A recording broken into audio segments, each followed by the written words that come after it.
नमस्कार मैत्रिणींनो, मॅथ्स चॅनलमध्ये आपलं सर्वांचं खूप खूप स्वागत आहे। चला तर आज आपण नागपंचमी स्पेशल अशी सुंदर अशी आपण 3 ते 2 या टिपक्यांची रांगोळी काढणार आहोत। यासाठी आपण टिपके मांडून घ्यायचे आहेत 1 2 आणि हे 3। त्याच्यानंतर वरच्या साईडला 1 आणि 2, खालच्या साईडला 1 आणि 2। चला तर मग आता टिपके आपले मांडून झालेले आहेत। तर आता आपण रांगोळीला सुरुवात करायची आहे। तर प्रथमतः आपण एक रेघ काढून घेणार आहोत। या 2 रेघेंच्या मधून एक आणि याही 2 रेघेंच्या मधून एक अशा टाइपचे। आता त्याच्या विरुद्ध बाजूसही अशाच 2 टिपक्यांच्या मधून आपल्याला ही रेघ ही अशीच काढून घ्यायची आहे। पहा, तर अशा प्रकारे आपल्याला ही समांतर अशी रेघ काढून घ्यायची आहे। आता नंतर आपल्याला याला डमरूचा आकार द्यायचा आहे। तर कर्व रेघा एक आतल्या बाजूने अशी काढून घ्यायची आहे।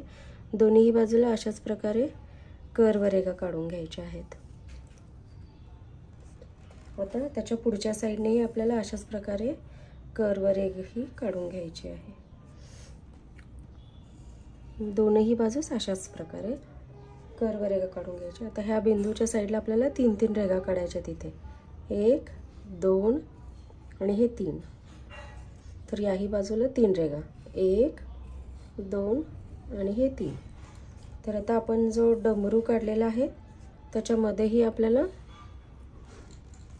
डमरू काढायचा आहे। पहा, अशा पद्धतीने एक लाईन काढून आपल्याला एक पाकळी काढून घ्यायची आहे आणि त्या पाकळीला पांढरा रंग देऊन घ्यायचा आहे। तर अशा प्रकारे आपला हा सुंदर असा डमरू हा तयार होत आलेला आहे। त्याच्यानंतर आपण महादेवाची पिंड काढणार आहोत। तर आता या डमरूच्या वरच्या बाजूस आपण महादेवाची पिंड काढून घ्यायची आहे। ती या 2 टिपक्यांना जोडून अशी सुंदर अशी आपली महादेवाची पिंड ही काढून घ्यायची आहे। पहा, अशा पद्धतीने। आणि आपण या महादेवाच्या पिंडीला मस्तपैकी काळा रंग देऊन घेणार आहोत।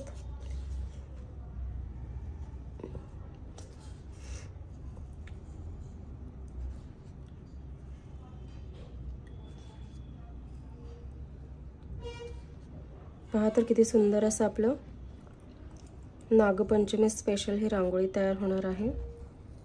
अतिशय सुंदर आणि सुरेख अशी रांगोळी आहे ही। आता आपण 3 ते 2 हे टिपके मांडलेले आहेत।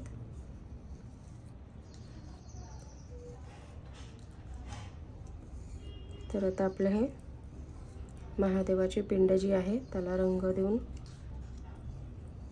होत आलेला आहे। त्याच्यानंतर आपण मध्ये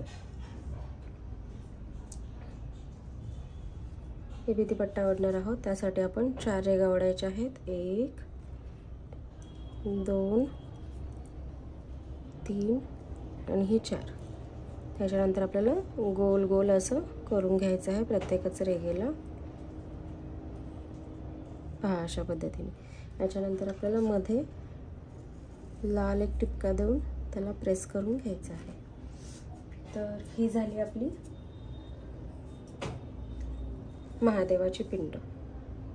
तर आपण या डमरूच्या साईडने आणखीन एक रेघ काढणार आहोत अशीच।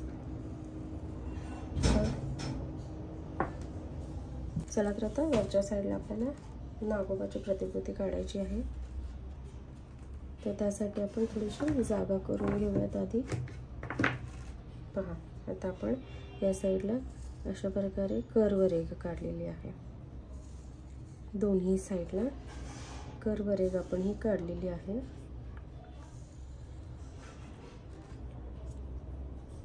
व याच नंतर आपण त्याला थोडंसं गोलाकार असं काढून घेत आहोत। तर हलक्या हाताने हा व्यवस्थित शेप करून घ्यायचा आहे आपल्याला।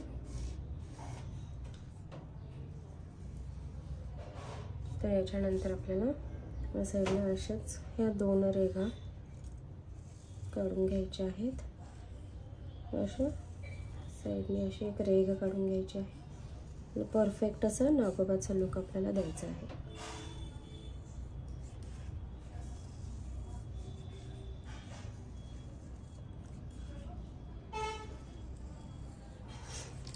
तर आता आपण ह्याला नागोबाच्या ज्या रेघा आहेत त्या काढून घ्यायच्या आहेत.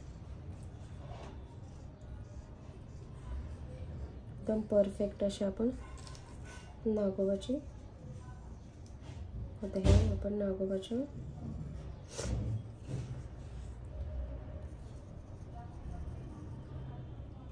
जे त्याचे दात आहेत आपण जे काढतो आहेत, बाहेर येणारे सोंड त्याचे आपण काढलेले आहेत. पहा तर किती सुंदर आणि परफेक्ट असा आपला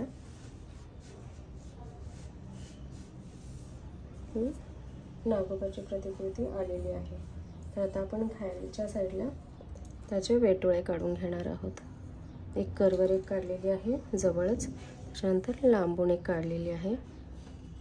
पहा अशा पद्धतीने. आता या साईडला एक छोटी करवर एक काढायची आहे, त्याच्यानंतर थोडीशी मोठ्या दोन आपल्याला या करवर एका काढून घ्यायच्या आहेत. आणि थोडंसं याला डार्क करून घ्यायचं आहे आपल्याला. पहा आता हे आपल्या नागोबाचं वेटोळे आपण बनवत आहोत. त्याच्यानंतर या साईडला आपले नागोबाची शेपटी आपण ही काढणार आहोत. पहा अशा पद्धतीने. तर आपली ही नागोबाचं वेटोळं आणि ही शेपटी आता तयार झालेली आहे.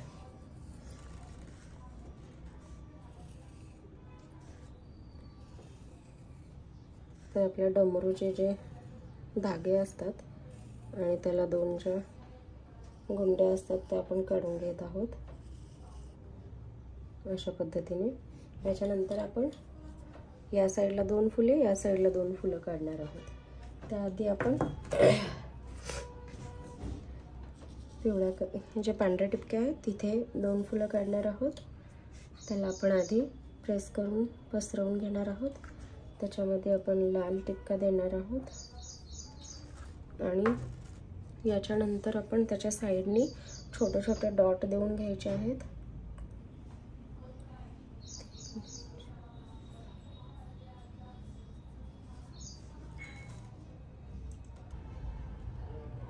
चला तर आता आपण हे टिपके जे मांडलेले आहेत त्याला आपण आतल्या साईडनं पसरवून त्याला मस्त असा फुलाचा आकार देऊन घेणार आहोत. पहा असे सुंदर असे फूल तयार झालेले आहेत. त्याच प्रकारे आपण याही बाजूला काढणार आहोत. 1 2 3 4 5 6 व हे 7. त्यालाही अशाच प्रकारे आतल्या साईडला ओढून घ्यायचं आहे आणि पसरवून घ्यायचं आहे. पहा अगदी सुंदर आणि सुरेख असं आपलं हेही फूल तयार झालेलं आहे. तर आता आपण त्याच्या खाली थोडासा वेगळ्या रंगाचा फूल आपण तयार करूयात. ठीक आहे. तर आपण आता मधल्या साईडला छोटंसंच फूल काढणार आहोत. आपण पांढऱ्या रंगाचे टिपके देऊन घेऊयात आणि त्याच्यामध्ये आपण हिरव्या रंगाचे टिपका देऊन घेऊयात आणि त्याच्या साईडने आपण ऑरेंज रंगाचे टिपके देऊन घेऊयात. जेवढे तुम्हाला त्या टिपक्याच्या बाजूने मावतील तेवढे तुम्ही काढू शकता टिपके.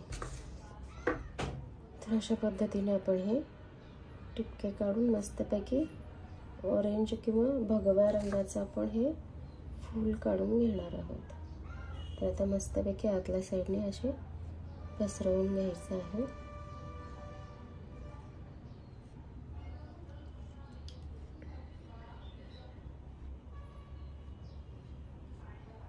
तर अशा प्रकारे आपले हे फुलं तयार झालेले आहेत.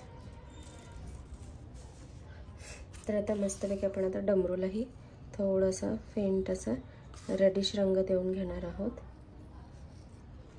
किंवा असा परफेक्ट असा आपला चॉकलेटी रंग नाहीच आहे, तरी पण आपण असं छानपैकी कोणता तरी रंग द्यायचा आहे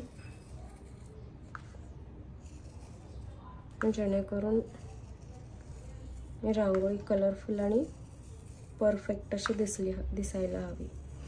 पहा अशा पद्धतीने आपण ह्या डमरूला रंग देऊन घेत आहोत. त्याच्यानंतर थोडंसं असं मिक्स छोटा देणार आहोत आपण, असं असं वेगळं थोडंसं असं वाटायला हवं. तर याही साईडला अशाच प्रकारे आपण रंग देऊन घेणार आहोत.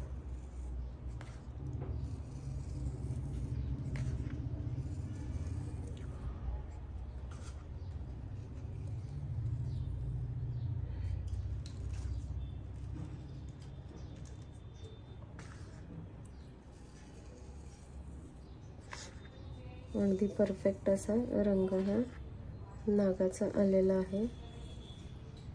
पहा, आता आपला हा डमरू परफेक्ट पद्धतीने कंप्लीट झालेला आहे.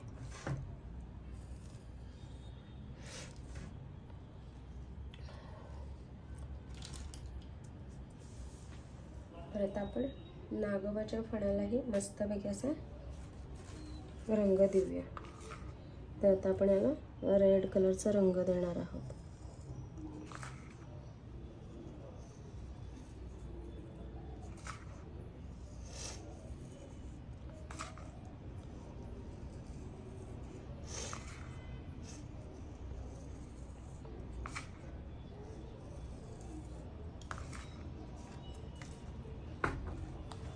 एकदम असा परफेक्ट नाही येणार देता, तरी आपण प्रयत्न करूया.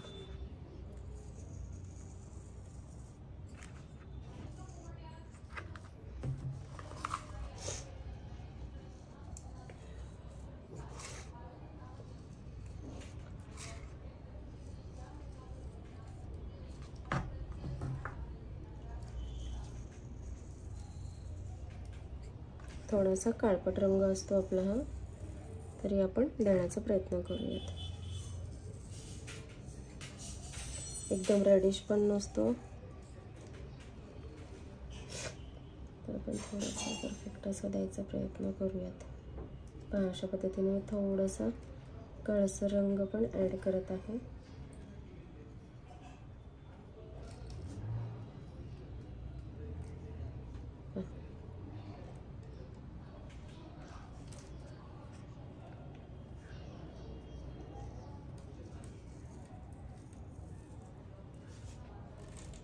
पहा, तर शेडिंग असं मस्त असं सापासारखं आलेलं आहे. थोडंसं पण यामध्ये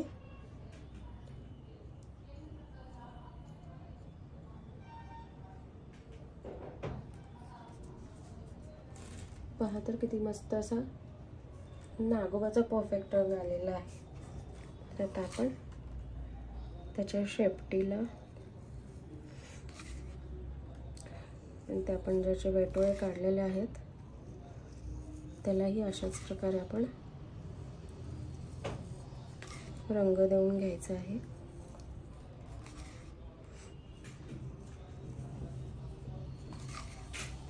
आता आपण महादेवावरती बेलपत्र पण काढून घेऊयात, म्हणजे लागलीच महादेवाची पण मस्त अशी रांगोळी आपली ही नागाच्या फणाखाली होऊन जाईल. एकदम परफेक्ट अशी वाटेल.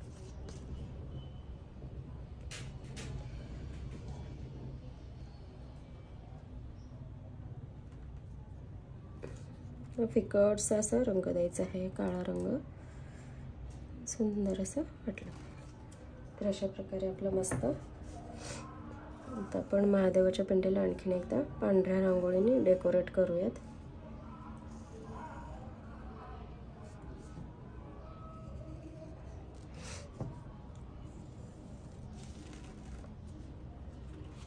तर आता आपण मस्तपैकी असं इथे बेलाचं पान काढून घेऊयात. 2 आणि हे 3.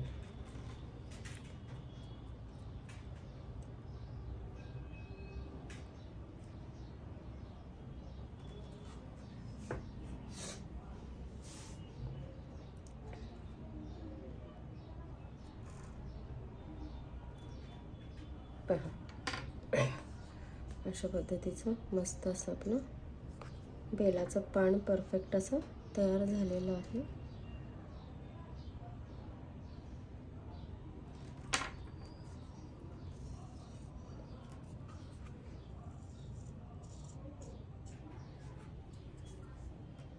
पहा, तर किती सुंदर आणि देखणी अशी आपली रांगोळी ही तयार झालेली आहे.